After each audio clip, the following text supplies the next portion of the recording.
In business today, three things to know. First, murder at 33,000 feet, the investigation, the political fallout, and the consequences to the aviation industry. Then, he's been stripped of his titles. Now Lance Armstrong could be stripped of his fortune. How mounting lawsuits and dwindling revenue may leave the disgraced racing icon broke. And the business of hookup apps, how instant gratification has become the new norm in online dating. If you like a Rise Xchange, swipe right.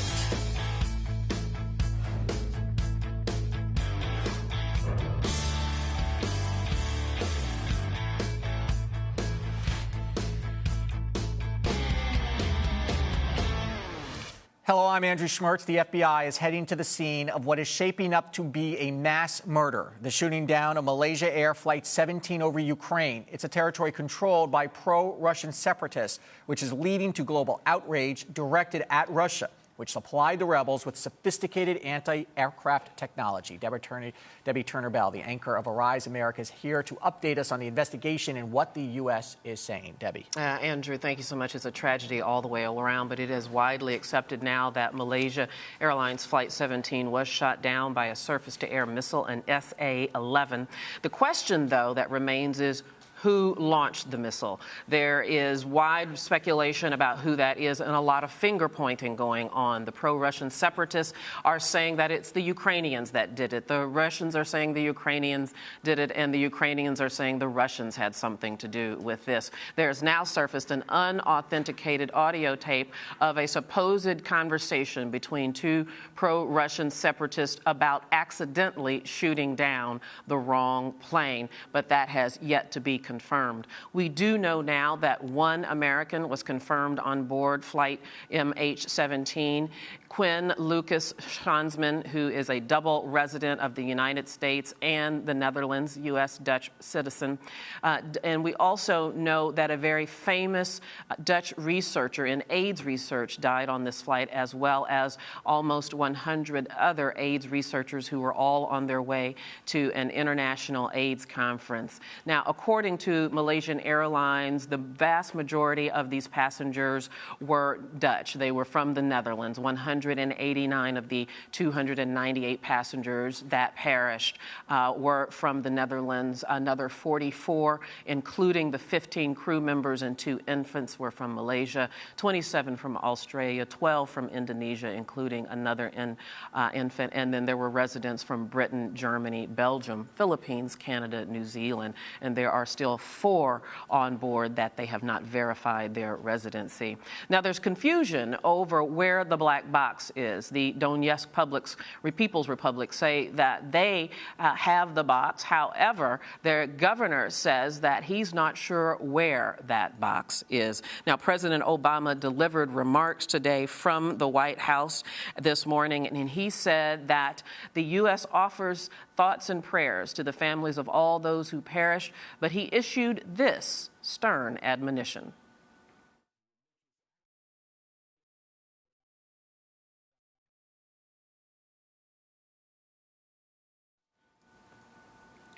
I don't know if we could hear that, but the president was saying that this is a global tragedy. He says that all who are responsible should be held accountable, and he notably called out Russia in this regard. President Obama also said that he called for an immediate ceasefire and the admonition that the evidence not be tampered with. Plus, he offered support from the United States FBI and the NTSB. And so we expect officials to travel there very soon if they're not already on their way, Andrew. Okay, Debbie, and of course you'll have complete coverage of this on Arise America later this evening. Absolutely will. Thank you. All of this is leading to questions as to why the Malaysian jet was flying a route others had warned against, and the rapid changes airlines are making in their flight plans across Eastern Europe. How does this change air travel, and what impact will it have on international airlines and their passengers? Aviation analyst Michael Boyd is the founder and president of the Boyd Group International. He is a long-time industry veteran, and he joins us now by phone. Michael, thank you so much for spending a few minutes with us. My honor. Thank you. So there's always jurisdictional questions when this comes up. There is one American on board. The plane, of course, was a Boeing. What role will the FBI and NTSB have here, and what are the next steps in this investigation? Well, the question is, will they be allowed a role? They're in an area that's not clearly controlled by anyone other than these separatists. So I think their role would be to try to find out, what really did bring the airplane down, just to be sure. I mean, they'd be looking for things like explosive residue, the way the parts came down out of the sky, things like that, just to find out what really did happen and confirm it. That's basically going to be their role. But being where it is, we're not sure who's really in control or who's going to be in charge. Yeah, and so the first fight here may be over jurisdiction. For the industry as a whole, if you were taking a phone call from the CEO of an international airline, is there any specific advice you would give him today? Yeah, the real issue is when you do a flight plan, they take into account things like weather and fuel and wind and altitude and things like that. What they didn't take into account here was geopolitical issues that could be dangerous. I think whoever filed that flight plan didn't even think twice of it going over an area where airplanes had been shot down in the last 2 weeks. Yeah, and the FAA had cautioned American Airlines from flying over that area, and it's sort of important to know because we've gotten on these questions. Well, doesn't air traffic control have a responsibility in rerouting those planes? And that's really not the case. It's really the airline and the pilots that make these decisions. Right, they're the ones that file the flight plan, and remember, a lot of these FAA warnings were things such as being to avoid that area because there could be confusion in the air traffic control area. I don't think anyone up till now really thought an airliner at 33,000 feet could be shot down, but I think it's very remiss of the airline not to have considered that. Okay, so now we are seeing, of course, all of these airlines sort of rerouting themselves around in them, and we have to wonder what the financial impact is going to be on this industry. It is an industry that is a major driver of the economy worldwide. It won't be really great. If you take a look at a map, if that airliner could have been routed around the Ukraine fairly easily, and it might have added 20 minutes to its flight. So it's not a major hit to consumers or a major hit to the airline industry. What it basically says is just there's certain areas you will stay away from in the future.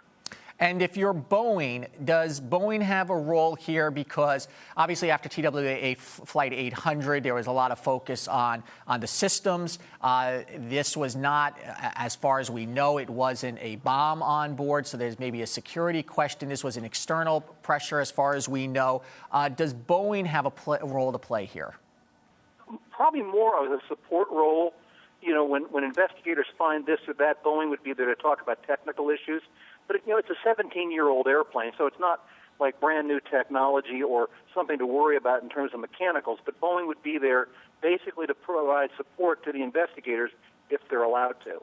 And historically, is there an economic impact how passengers feel after, let's say, an accident versus what is clearly an act of war or a terrorist action?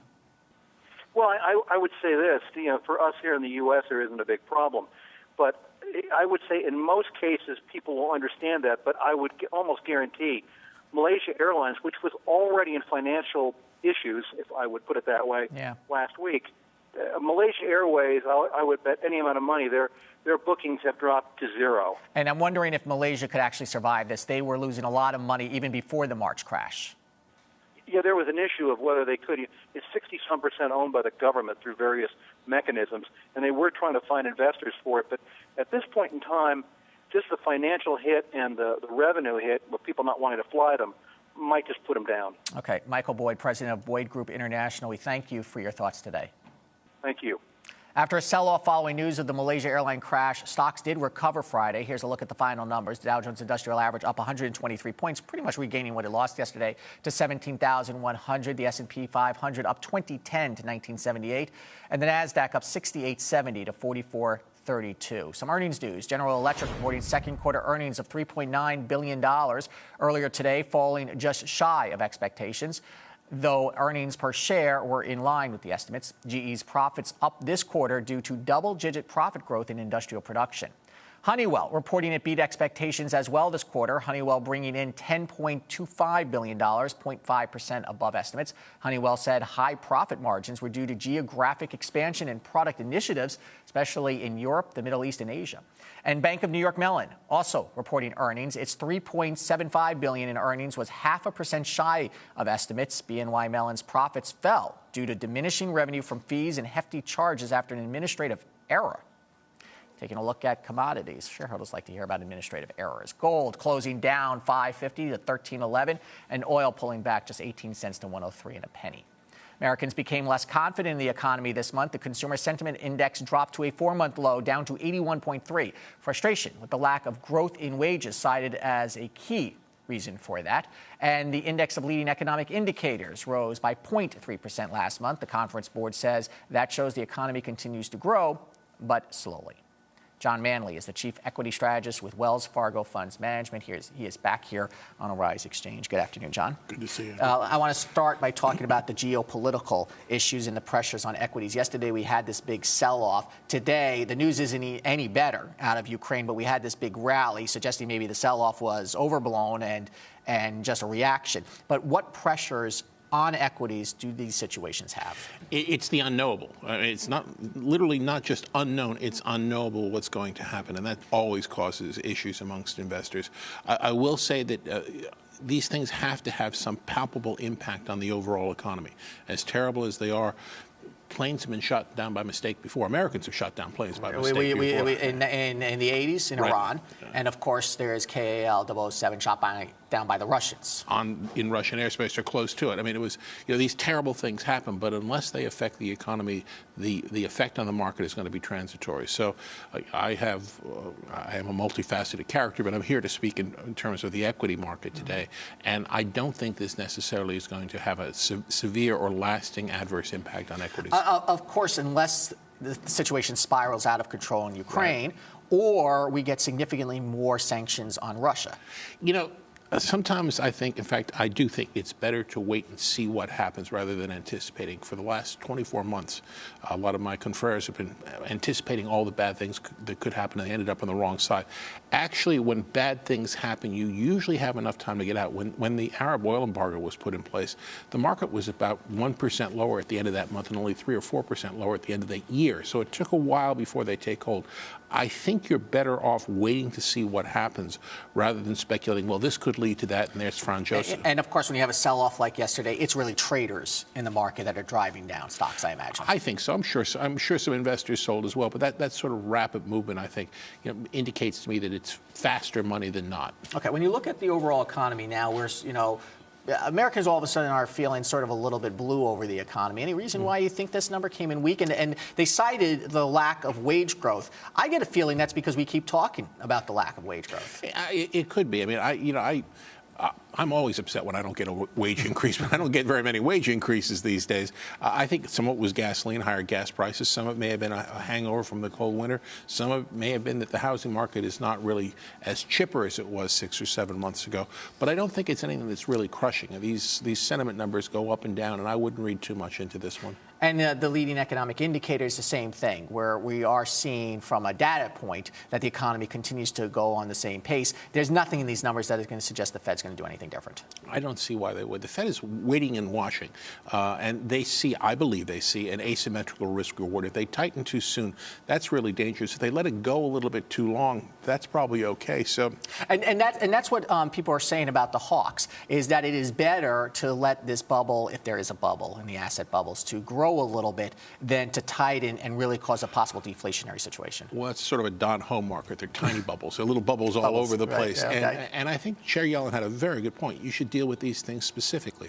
You shouldn't bang the economy over the head because you can point to a bubble here or a bubble there.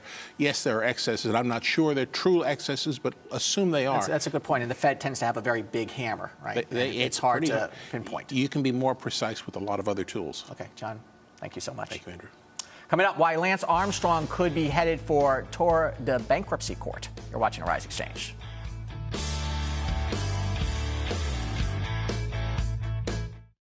Well, Arise is the only network that really covers comprehensively the African diaspora. It gives people in other parts of the world of color a chance to know about people here in the United States, us to know about them, and the world to know about us.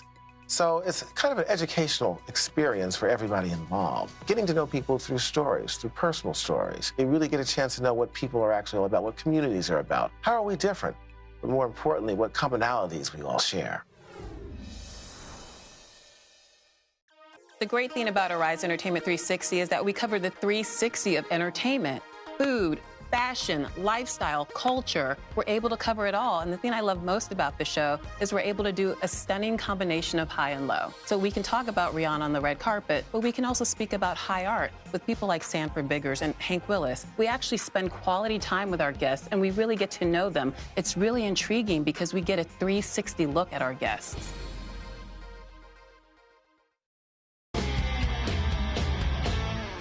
Welcome back to Arise Exchange. Time now for our business ticker, stories making headlines across the nation. Federal Express has been charged with drug trafficking by a federal grand jury in San Francisco. The court accuses FedEx of knowingly delivering prescription drugs to and for illegal internet pharmacies.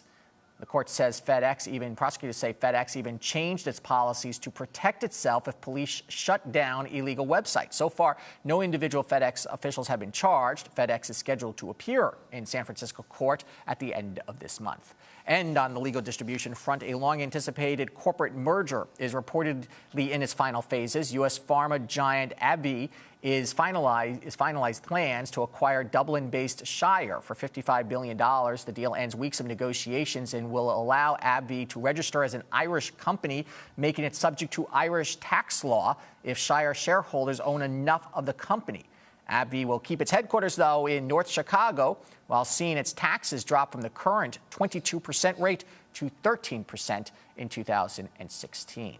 They are calling the new San Francisco 49ers stadium tech and hipster. Those are the words of the website Business Insider. The team held a ribbon cutting on the new $1.2 billion home. The stadium is the NFL's first environmentally friendly stadium, featuring a green roof deck topped with solar panels that will also be able to harvest herbs to be used as stadium food.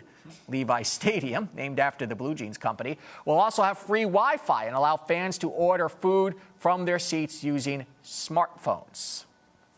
Disgraced cycling champion and cancer research advocate Lance Armstrong is reportedly scaling back his lifestyle as the government and others who are suing him get ready to try to strip away something more valuable to him, maybe, than his 6 Tour de France titles, which have already been taken away. That would be his entire personal fortune. The U.S. government is seeking $100 million from the former athlete after investing $40 million in Armstrong's U.S. Postal Service cycling team, which the government says it would not have done if it knew that Armstrong was a cheat. Here to discuss Lance's options and future prospects is Mike Bako, sports editor for the DailyNational.com. You know, it's interesting like that they say they wouldn't have done this if they knew Lance Armstrong was a cheat. I have to say, there's all sorts of words, rumors out there that they knew because everybody knew. Everyone knew. You just read, if you're a big fan of reading the French newspapers, Le Monde was going after him from the very get-go. They're very provincial about their cycling there, but there were reports, very strong reports, as far back as 1999 that had good evidence that he was doping and doing things in an illicit manner. So if the U.S. Postal Service didn't read that, they kind of turned a blind eye to it. Yeah, they were shocked. Yes. Shocked, they say, and I imagine that's going to be part of the defense, right? That cycling is not as clean as we thought it was. Okay, so what has Lance Armstrong's life been like since he was stripped of these titles and he said that he had doped? Yeah, very much a life of isolation. Sponsors dropping him, really no discernible means of earning any sort of living.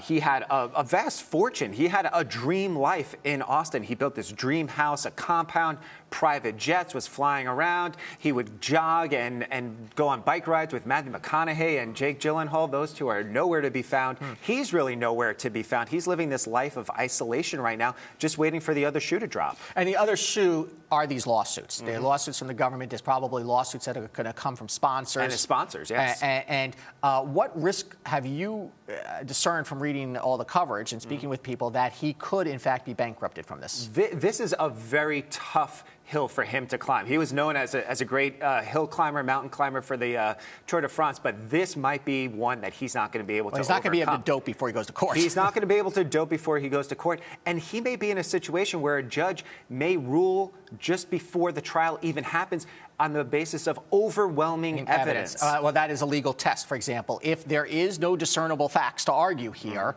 he may lose rather rapidly, and then it just comes down to what the damages might be.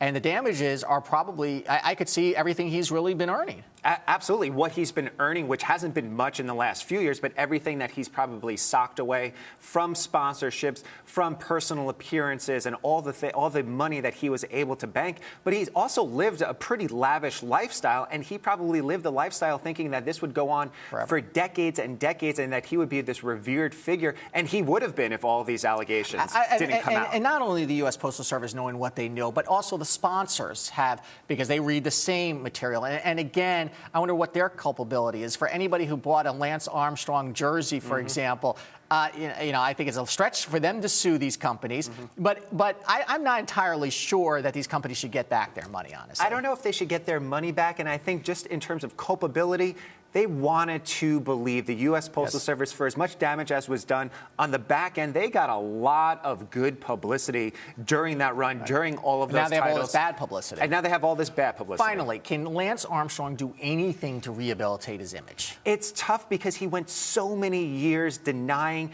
and going after the people that accused him, going after his friends, turning on people. He soured so many people to everything that he was doing over the course of a decade. So it's tough for him to turn back around. Even though he's a great story, a cancer survivor, still reaches out, helps cancer survivors.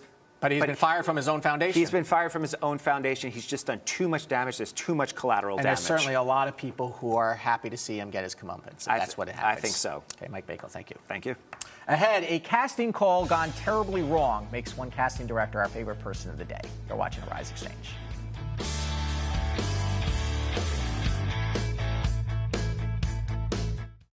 Mainstream news has covered all of the issues of the world, which are like this, through a very narrow lens. And at Arise News, we do things different. We cover every culture, every angle. Our mission is to go to these places, to these communities, whether they're in Africa, whether they're in Europe, Asia, the United States, the Caribbean.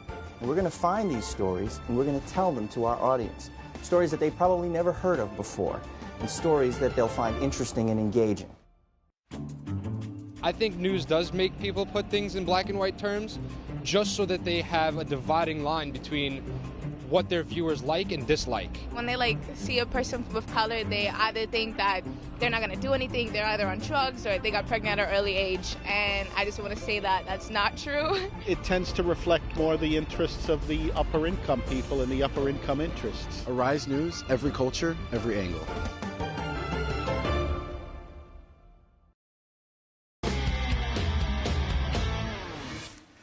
Time now for our favorite person of the day, when we pick one person who grabbed our attention, and not for the right reasons.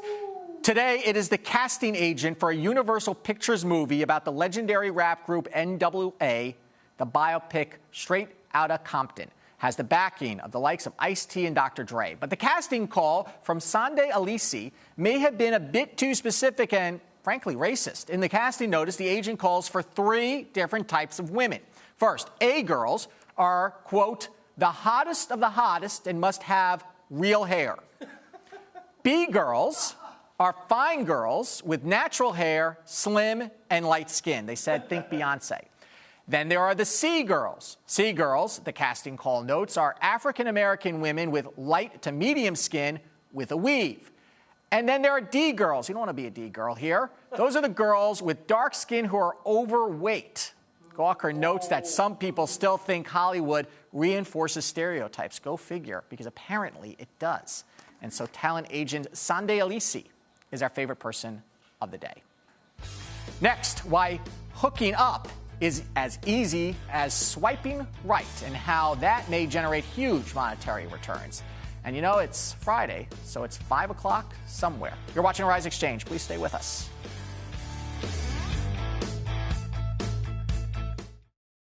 I think media and reporters have a lot to answer for. AIDS, hunger, people not having running water, the things that we just take for granted. I think the most important issues in the world today are education and poverty. Terrorism and war, I guess, is always. It's always an issue, and the quality of life of certain groups of people in certain areas. I think inequality. Arise News, every culture, every angle. I think that people in America do care about what happens throughout the world. Global warming is probably something that has to be addressed sooner rather than later. In Somalia and the genocide there, and that's something people don't know about. They have no idea the brevity of that situation. The first thing I think about when I think of Africa is like war and famine and disease. And right now with the tsunami that happened or the earthquakes in, Japan, we always look out for other people. Arise News, every culture, every angle.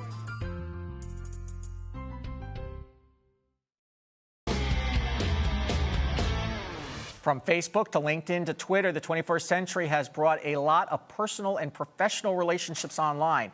It's no surprise the search for love and now lust has gone digital as well. Whether you're looking for a quick date or a mate, finding romance in the palm of your hands is easy with apps such as Tinder and OkCupid. Alan Adamson is managing director for Lander Associates, and he is here to talk about the business of hookup apps. And Alan, the key here is this is not Match.com or JDate. How are these apps different? They're different because they're easy to use and they travel with you. It solves a problem. Like Facebook, this solves a practical problem. And from many of these apps, from what I understand, you log on at a place, it geo-references you, it tells you who's nearby and who may be interested. Right. And it mirrors the way you might do that in a bar if you didn't have the app. You don't have to enter your favorite color. And if you like basket weaving, you look at somebody, and do I want to meet them? Swipe right. Yeah, you don't really have to have a conversation. You don't. This is really for the most socially awkward people. It is based on one really simple criteria: is whether you like the way the other person looks. It's pretty close to human nature. Well, that's a very good point. Yeah. So again, the best apps replicate how people really live and really act and really behave. Why do you think apps such as Tinder, OkCupid, and the others have taken off as much as they have? Yeah, easy to use, very visual. Again, you don't have to enter a lot of stuff, not typing, it's just looking. And it solves a problem. If it solves a problem, Facebook solved a problem. I wanted to meet who was in my class, and where are they now? This solves a problem. I'm in town, who do I know? Who do I want to know? What do you make of the fact that sort of any embarrassment from these have gone away? Because I remember when online dating started, and people said, "I'm not going to go online dating." Right? There was this embarrassment; you had to overcome it. And then there is this sort of the idea of the hookup app, and yet people freely now talk about it, and they show you on their phone what they're doing. Yeah, people share everything online today, and younger people don't have that same inhibition to say, it's a part of their life. They don't go to a bar without a phone. So using the phone to find happiness. Unless people think that these apps are sort of fringe business models, they are owned by very large corporations in many cases. Big business. And the trick is the winner takes all.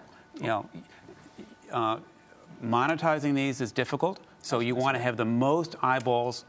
And if you have the most eyeballs, you win the game. Okay, let me ask you about that, because I don't know how these apps make money. Either you download them for free. Right. I don't see any advertising on it. They're not charging you per hookup. Maybe that would be a good business model, frankly. So how are they going to make money? Well, one day, a lot of eyeballs, they'll figure out a way to get advertising on it, because they can't change the model and say, now I'm going to charge you if you like the person. So, that's how Facebook beat MySpace. That's why Twitter's winning. The most eyeballs wins the game. Once you have all the eyeballs, you have the audience, then you figure out how to get ads on it. And I imagine they can do some data mining from this as well. I haven't read the privacy policies if they even exist on the thing. But I imagine that they can get a tremendous amount of information from you. Now they know who you want to meet as well as who you know. And where you're going as well. Exactly, where you are and what you're doing. So you say winner takes all. Right now there's all these apps out there. How are the ones that are going to win kind of stand out? What do you think they're doing if there's anything different out there? Well, I think the number one way to success is make it easy. Make it easy. And, if it's just a picture, swipe, easy to use, and it works, and it hooks up to your Facebook and the other, that's the recipe for success. Are they more successful among male users or female users? Because I would think that, stereotypically, women are going to be less inclined to participate. It depends on the age group. Typically, both sexes are looking for ways to meet people, and if this is easy, Women spend more time online than men. And we have 30 seconds left. Do you think, though, this may mean the end of Match.com and JDate and those type of sites, which are a little bit more heavy lifting? Yeah, I think it will appeal to a different audience and solve a different problem. This solves a spontaneous problem when you're in a market. Match.com might solve a longer-term problem. Alan Adamson, thank you so much. Pleasure. Have a nice weekend. Let's take a look at the markets. Once again, the Dow Jones Industrial Average coming back from yesterday's sell-off, up 123 points to 17,000. Green arrows for the S&P 500 and the NASDAQ as well. We'll see how the markets open on Monday. Of course, what's going on in the Ukraine may pressure equities over the weekends. We will see then. Have a nice weekend, everyone. I'm Andrew Schmertz.